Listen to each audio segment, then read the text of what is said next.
Triangle Hardwoods is a leading manufacturer of hardwood lumber.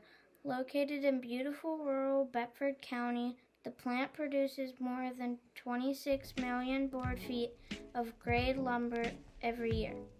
We got to meet and ask some questions to the general manager of Blue Triangle, Dennis Farrell, as well as tour the plant and meet other workers. We have employees here that have been here for more than 40 years. There's one this year that will be celebrating 45 years. The shifts here at Blue Triangle are Monday to Friday, 6 to 4:30, 10-hour days, weekends off.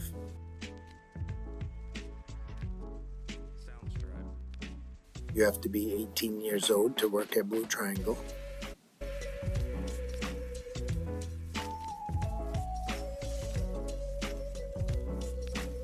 Blue Triangle was established in 1970 by Van Hessen.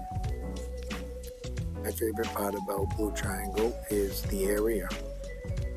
The community as well as the employees are very engaging.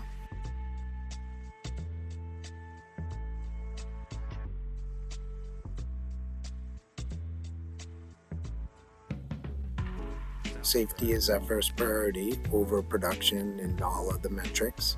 We work hard to involve employees, near-miss programs, all involvement with OSHA requirements, and we have safety meetings. We involve employees every month with these meetings, and we have constant huddles with the employees as well as mentoring new employees.